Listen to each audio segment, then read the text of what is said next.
mulowooza nti obulyake efuuse embeera ya bulijjo e Uganda?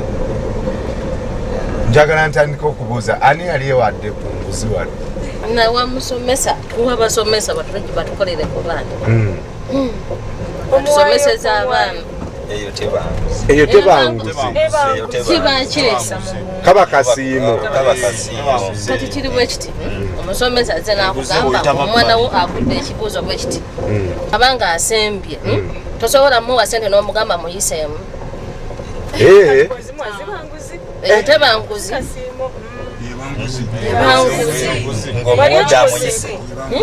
nga bakugambye bakuyise ku ssomero nti omwana yasembye oli yakola ku ripooti njagala ayite bwe muwa batayitageze bammeye banguzi naye kati ate awo tuba tunenyani gw'omuzadde sinjagala agende omwana wange akula oba tuyagala ddemu yene banguzi mu biseera eby'omusonga tukyaba omusolo gw'omutwe bankwatako bwe bankwata kutuufu wano tonvaamu tukutwala ku poliisi kambaweyo zembawa nembaweyo 10 zalinga 5 ne bantu ne baga ddukira ddala genda totunula gyova totumanyi tetukumanyi lwakuba ate enguzi eno ekizibu kyayo nti kati bwe bankwata awasooka ate nensiŋŋanira abalala kati oba tojja bbaga nti ate ali n'abalala nebakukwata naye oba oyina obbawa sa ate ogenda ogatta sente ezo ate zewandisasudde omusolo oziwadde wano nziyise namu lwakuba ffe ate ekyo tetukimanyi kyekyandibadde ekibi kyenguzi oba nyabo lwaki olowooza enguzi eyi yeyongedde mu Uganda? enguzi yeyongedde mu Uganda lwensonga buli omu ayagala kusanyusa nsawo ye teri ayagala kusanyusa ya munne so oli ali enguzi asobole okumalirizayo byayagala so kusanyuka ye ng'omu kukusala obutolwe engeri gye bwogera muli nga bagamba tetusobola okubaawo nga tekuli nguzi tubabuulire kikwatagana n'enguzi nakwasa amateeka yennyini naali enguzi aba n'oboera ogenze mu ddwaliro okukolako amangu okukolako amangu oba ogenze kwewola sente neoba ogenze kwewola sente ne batugana nti batuwola entandikwa bannanga otambuza ekintu n'oteekamu sente ayitibwa omusomesa oteeka kiragiro ofuna sente olina omuwa oluusi nojjayo emitwalo 15 teeka kiragiro omusomesa olina omuwa eki bano bootula nabo ku benchi akusayingira buli omu ayagala kati awo enguzi yo eri mu buli kimu naye ngajjukira sente za looni ezo zirina okuddayo naye prosesi wano ng'ogitambuza manager omusomesa ate simanya ajja okukulambula kuyambi n'okulinga nabo tobulaolina nga kuze weewoze osigazayo emitwalo 10 tobitegeera ng'etaano gibulidde enguzi etunyigiriza kati olaba nno oluguudo lw'omukikajjo oga lwaki tujjira 10,200 ku makya n'akawungeezi 2 naye nga gwolaba kisaana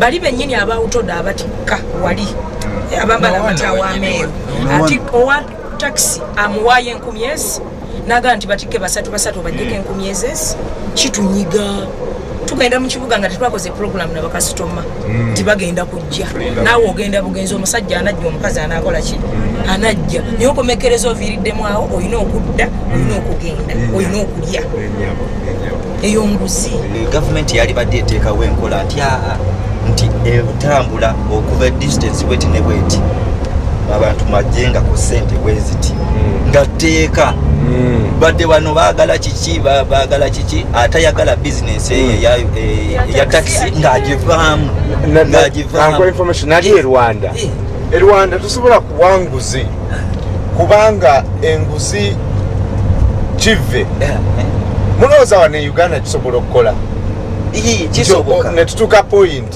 nti wenkwata nga ng'ompa enguzi luzira sebo mateeka bagamba nti no gati gamu nkola kisoboka enguzi neggwawo sebo badde olina kyogamba enguzi yawano kugwawo sikyamu lwa nsonga benyini twita ne bakwasa amateeka kasooka olabe ebya oyiro ebya bisi ebyettaka musobera enguzi okugwa na Uganda bagamba nga benyini betuyita nti be bakulu abasobola okulungamya ensi eno be babyenyigiramu katulinawo tugita nsomba ttaka ne wabeerawo ensomba sente nabeerawo ensomba byuma ensomba byuma mugimanyi biri ku TV n'ebirala ensomba ttaka bakumanya abantu kutaka bulijjo namundu kwaawo valinga kwaawo sente bakwata mu nga bwe baagala kati gwosobole nkuza kukwaawo ng'abakulu bennyini abali mu kiiko bwe basinga okukwata ku nsonga eyo basinga okubyenyigiramu kiba kizibu nnyo. Njagala tulaba omukyala Sophia Kyagulanyi. She's in charge of policy analysis and governance ku Action Aid. Atubuulire bo kino ekitongole kikolamu ebyo okugyawo nguzi kulwanirira bintu ebityo atubuuliremu about bribery and corruption in Uganda. And when we come back tugenda kuggalawo tubuuze gwe nga gwe omuntu okoze ki kubanga okay tubyogerako naye tunoonya practical solutions tutunule TV. Bribery, in the common understanding, is giving money to someone who is a public official for you to be able to get a service from that public official. You give them money or you give them a gift.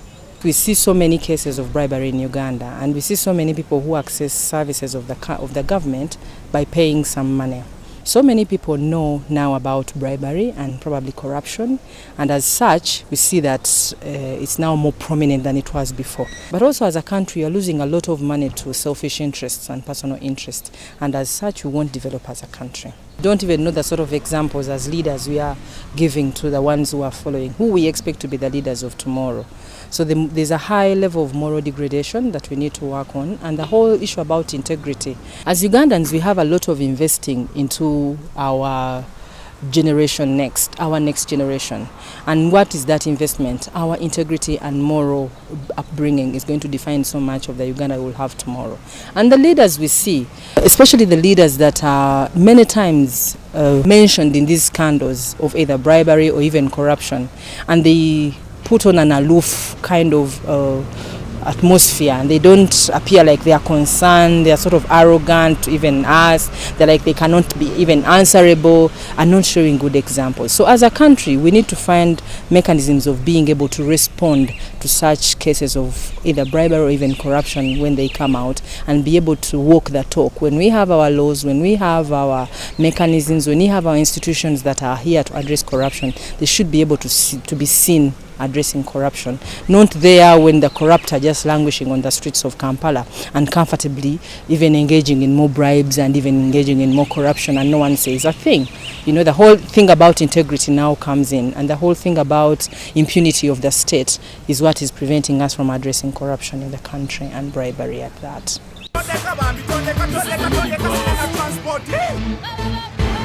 Ebintu abijjayo bulungi. One thing kyagambyeko nti tetulina kulekera okukyogerako kyobola kasho kano kazze.